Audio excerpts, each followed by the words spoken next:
আসসালামু আলাইকুম ওয়া রাহমাতুল্লাহ। প্রিয় এসএসসি শিক্ষার্থী, আজকে আমি তোমাদের যশোর বোর্ড 2023 সালে রাইট ফর্ম অফ ভার্বস নিয়ে কথা বলবো। আর এখানে তোমাদের আমি কিছু নিয়মের কথা বলবো, যে নিয়মগুলি তোমরা জানলে রাইট ফর্ম ভার্বসটা অনেকটা সহজেই করতে পারবে। চলো দেখে নিই আমরা কত সহজে করা যায়। কমপ্লিট দ্য ফলোইং টেক্সট, নিচের টেক্সটটি পূরণ করতে বলছে। With right forms of the verbs, অর্থাৎ এই বক্সে যতগুলি শব্দ আছে সবগুলো কিন্তু ভার্ব। এই ভার্বগুলো সঠিক ফর্ম বসিয়ে পূরণ করতে বলছে। গিভেন ইন দ্য বক্স, দেওয়া হয়েছে। মাস থাকছে এখানে 10, তাহলে বুঝতেই পারছো কত গুরুত্বপূর্ণ এবং তাৎপর্যপূর্ণ।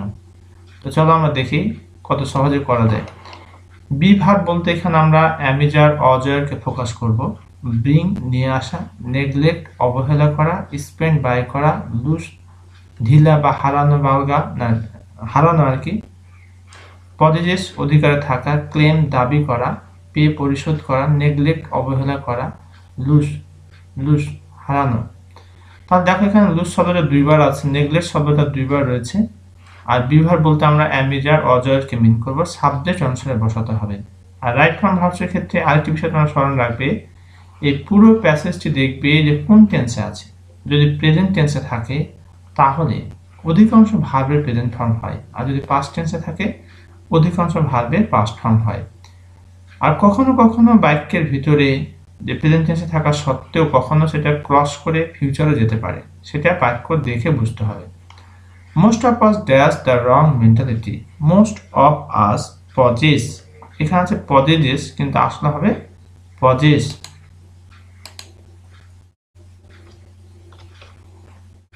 Most of us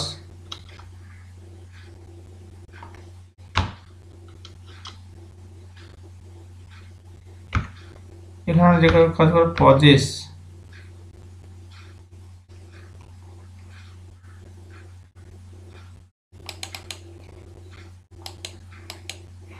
most of us possess the wrong mentality, অর্থাৎ আমাদের অনেকেরই একটা ভুল কি রয়েছে, মানসিকতা রয়েছে of measuring success in life, জীবনের সফলতার ব্যাপারে।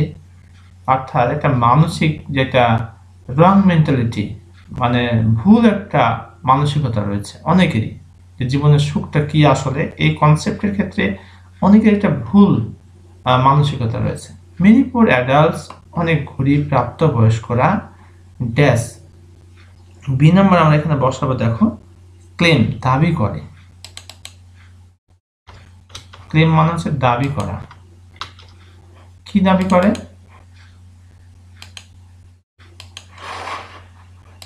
যে মেনি পুর অ্যাডাল্টস ক্লেম, অনেক গরিব প্রাপ্তবয়স্করা দাবি করে, that the position of wealth, সম্পদের অধিকার বা দখল, that's peace of mind in life. C number আমরা বসাবো এখানে ব্রিংস। প্রশ্ন হতে পারে ব্রিংস কেন হবে, ব্রিং কেন হবে না, সেটা একটু খেয়াল করলে তোমরা বুঝতে পারবে। দেখো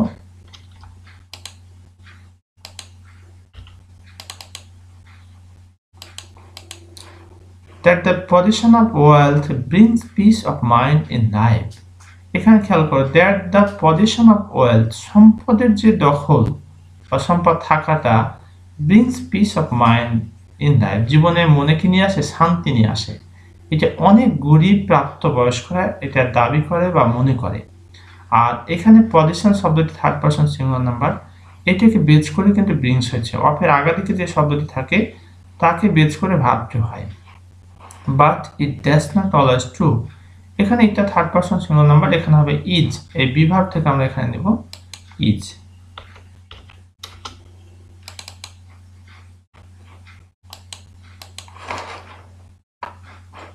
but it is not always true, কিন্তু এটা সর্বদাই সত্য নয়। Many have dash there health, প্রিয় শিক্ষার্থী খেয়াল করো এখানে মেনিটা সাবজেক্ট হিসেবে কাজ করেছে, হ্যাভটা হচ্ছে সাহায্যকারী ভার্ব, এরপরে তাহলে কি বসাতে হয়, মেন ভার্ব। আর হ্যাভ হ্যাজ এর পরে মেন ভার্বের 3 নম্বর ফর্ম হয়। তাহলে এখানে আমরা ই নাম্বার যেটি বসাবো তা হলো লস্ট। মেনি হ্যাভ লস্ট, এখানে আছে লুজ আছে, কিন্তু এই শব্দটা হয়ে যাবে লস্ট, আর 3 নম্বর ফর্ম হচ্ছে লস্ট।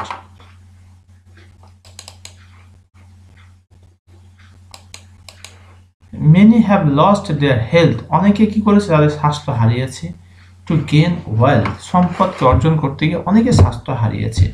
বাট লেটার, কিন্তু পরবর্তীতে, spend much of their wealth, এখানে স্পেন্ড আছে কিন্তু স্পেন্ড না হয়ে এখানে কি হবে স্পেন্ড।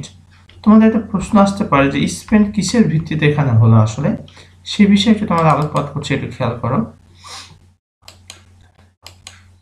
যে এখানে দেখো সাবজেক্টটা কিন্তু মেনি, এই বাক্যটার সাবজেক্টটা কিন্তু মেনি, বাট লেটার, কিন্তু পরবর্তীতে many have spent much of their wealth, এই মেনি হ্যাভ থাকার কারণে এখানে যখন লস্ট হয়েছে ঠিক একইভাবে এখানে স্পেন্ট হয়েছে। আর এই হ্যাভটা কিন্তু আমরা যদি আলাদা করে বাক্য লিখতাম এটাকে, তাহলে দাঁড়াতো এরকম, বিষয়টা এরকম, many have spent much of their wealth to regain health, যার কারণে এখানে স্পেন্ট হলো, হ্যাভ স্পেন্ট দেওয়ার প্রয়োজন নেই। ইজন্ট দ্যাট আইরনিক্যাল, সেটিকে আইরনিক্যাল নয়। আইরনিক্যাল হচ্ছে তোমার যে বক্তা যা বলে অর্থটা তার বিপরীত হয়, তাকে বলা হয় আইরনিক্যাল। ইজন্ট দ্যাট আইরনিক্যাল, সেটিকে আইরনিক্যাল নয়। এগেন, পুনরায়, there are also a number of people, অসংখ্য লোক রয়েছে, who had dash high prices for possessing their present wealth. এখানে দেখো হু হ্যাড, জি নাম্বার আমরা বসাবো পেড, হু হ্যাড পেড আছে পে কিন্তু হয়ে যাবে পেড। কেন পেড হবে এখানে একটু খেয়াল করলে আমরা বুঝতে পারবো যে হ্যাডের পরে ভার্ব আসলে ভি3 হয়।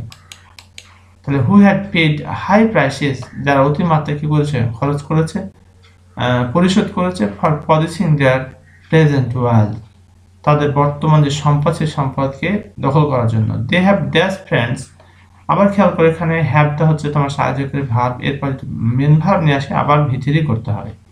দে have dash friends, H number আমরা বসাবো এখানে, দে হ্যাভ নেগলেক্টেড ফ্রেন্ডস, তারা বন্ধুকে কি করেছে, অবহেলা করেছে। এখানে নেগলেক্ট আছে, আমরা নেগলেক্টেড করে দেবো, তার কারণ হচ্ছে প্রেজেন্ট পারফেক্ট টেন্সে রয়েছে এখানে।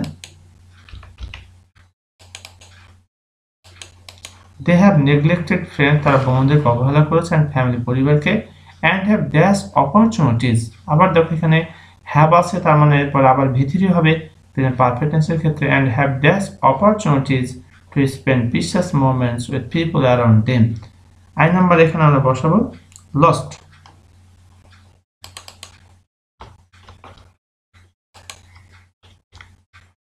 and have lost opportunity, সুযোগ সুবিধা হারিয়েছে, to spend precious moments with people around them. Besides, অধিকন্তু, many have dash peace within themselves for wanting more and more of everything. প্রিয় শিক্ষার্থী, একটু খেয়াল করো, তাহলে এটা তোমরা সহজেই বুঝতে পারবে। Besides, many have dash peace, যে নাম্বার আমরা বসাবো neglected,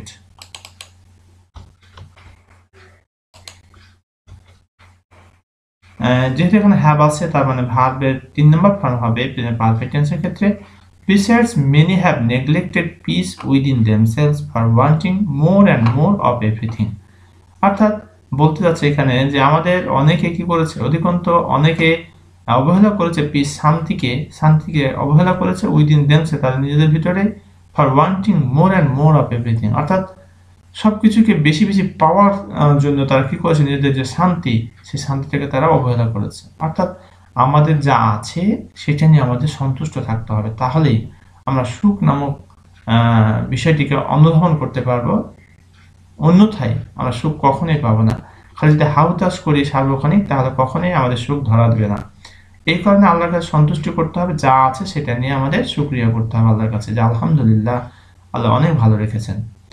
তো প্রিয় শিক্ষার্থী, ভিডিওটি কেমন হলো তা কমেন্ট করে জানিয়ে দিবে, এবং তোমরা কোন ধরনের ভিডিও পেতে চাও সেটিও কমেন্ট করে জানিয়ে দাও। আর তোমাদের সহযোগিতা, তোমাদের একটি লাইক, একটি কমেন্ট আমাকে অনেক উজ্জীবিত করে আমার ভিডিও বানানোর ক্ষেত্রে। তাই তোমাদের কাছে রিকোয়েস্ট, যারা এখন আছে আমার চ্যানেলটি সাবস্ক্রাইব করো নাই, please subscribe my channel and press the bell icon button. Thank you very much for watching this video. আজকের মতো এখানে শেষ করছি। আসসালামু আলাইকুম ওয়া রাহমাতুল্লাহ।